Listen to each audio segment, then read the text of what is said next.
আল্লাহ আমাদেরকে এই ধর্ম এই জন্য দেননি যে আমরা পরিবেশ থেকে লুকিয়ে থাকব। আল্লাহ আমাদেরকে এই ধর্ম দিয়েছেন পরিবেশকে পরিবর্তন করার জন্য। এজন্যই আসলে তিনি এই ধর্ম প্রদান করেছেন। এই ধর্ম ফিতনা থেকে পালিয়ে যায় না, বরং ফিতনাকে নির্মূল করে দেয়। এই ধর্মটির ভূমিকা এটাই। এজন্যই আল্লাহ এটাকে বলেছেন আমাদের পিতা ইব্রাহিম আলাইহিসসালামের মিল্লাত, দিন বা ধর্ম। ইব্রাহিম আলাইহিসসালামের চারপাশ শিরকে পরিপূর্ণ ছিল, আর তিনি প্রতিনিয়ত এটাকে প্রশ্নবিদ্ধ করেছিলেন। তিনি প্রতিনিয়ত প্রশ্ন করেছিলেন আর এটাকে চ্যালেঞ্জ করেছিলেন। আমরা ইব্রাহিম আলাইহিসসালামের ধর্মকে ধারণ করতে পারব না যদি আমাদের অভ্যন্তরে এমন কিছু না থাকে যা আমাদের ঈমানকে পরিচালিত করে। আমার সাথে সাথে শুধু এই বিষয়টি চিন্তা করুন। সেই মানুষেরা যারা সর্বপ্রথম কোরআন শুনেছিল, আমরা এই বিষয়ে সাধারণত চিন্তা করি না যে যখন কোরআন নাজিল হচ্ছিল, অধিকাংশ মানুষ যারা কোরআন শ্রবণ করেছে তারা মুসলিম ছিল না।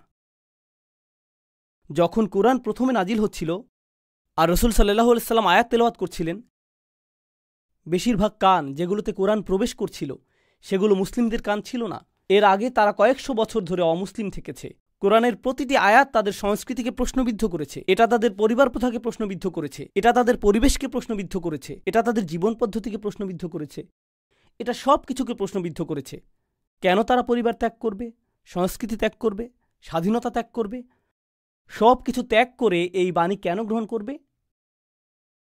এটা আসলে কি? আল্লাহর বাণীটিতে শক্তিশালী কিছু ব্যাপার রয়েছে। আল্লাহর বাণীতে অতি প্রাকৃতিক অলৌকিক কিছু ব্যাপার রয়েছে। কল্পনা করুন, ইসলামের আগমনের পূর্বে তারা যা ইচ্ছা খেতে পারত, তারা যা খুশি তা করতে পারত, তারা যাকে ইচ্ছা হত্যা করতে পারত, তারা যেভাবে ইচ্ছা সেভাবে ব্যবহার করত, তারা যা ইচ্ছা তাই বলতে পারত।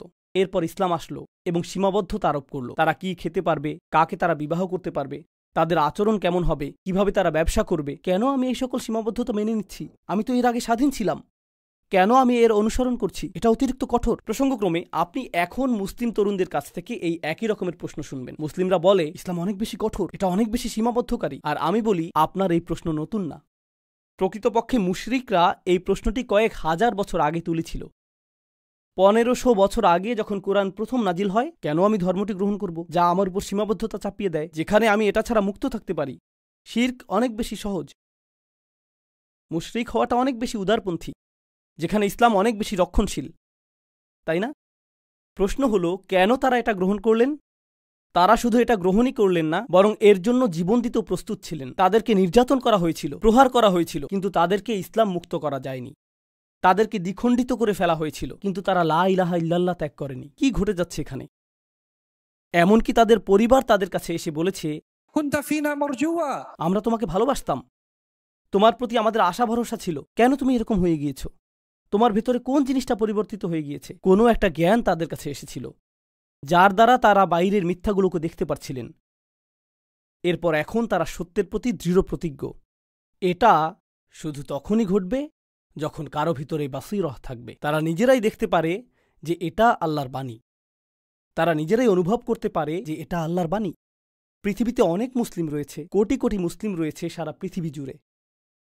যদি আমাদের বেশিরভাগ মানুষই শুধুমাত্র এজন্যই মুসলিম হই কারণ আমাদের পিতামাতা মুসলিম, কারণ আমাদের আশেপাশের পরিবেশ মুসলিম, তাহলে আমাদের ইসলাম সংকটের মধ্যে আছে। আমাদের ইসলাম সংকটের মধ্যে রয়েছে কারণ আশেপাশের পরিবেশ পরিবর্তিত হচ্ছে, আর যখন আশেপাশের পরিবেশ পরিবর্তিত হয়ে যাবে তখন ইসলামও পরিবর্তিত হয়ে যাবে।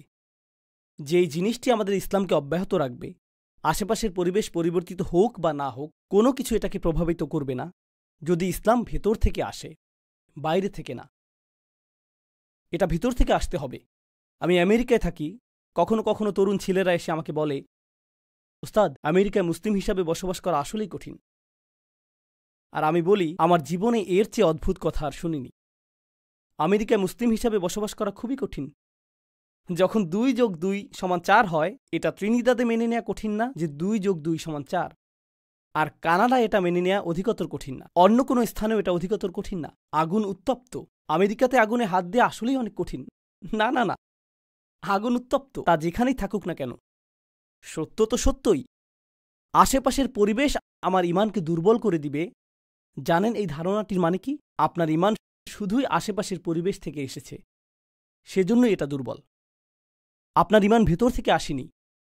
ইমানকে আমাদের ভেতরে লালন করতে হবে, আমাদের ভিতরে তৈরি করতে হবে। একমাত্র সেভাবে তা আসবে যেভাবে এটা প্রথমবার এসেছিল। প্রথমবার এটা এসেছিল যখন মানুষ আল্লাহর বাণী নিয়ে চিন্তা করেছিল, রাসূলুল্লাহ সাল্লাল্লাহু আলাইহি ওয়াসাল্লাম কোরআনের আয়াত তেলাওয়াত করেছিলেন। মানুষ চিন্তা করেছিল যে এই কথাগুলো আসলে কি, তিনি কি বলছেন। আর যত বেশি তারা এটা নিয়ে চিন্তা করেছিলেন, পৃথিবীকে তত নতুনভাবে আবিষ্কার করেছিলেন। এরপর আপনি আশেপাশের পরিবেশকে জাহান্নাম বানিয়ে ফেলতে পারেন, তারা ইসলাম ত্যাগ করবে না। আপনি পরিবেশকে নির্যাতনময় করে তুলতে পারেন, তারা ইসলাম ত্যাগ করবেন না। আপনি তাদেরকে গৃহহীন করে দিতে পারেন, তারা ইসলাম ত্যাগ করবেন না। আপনি তাদের প্রিয়জনকে ঘৃণিত জনে পরিণত করে দিতে পারেন, তারা ইসলাম ত্যাগ করবেন না। কোনো কিছুই তাদেরকে ইসলাম ত্যাগ করাতে পারবে না।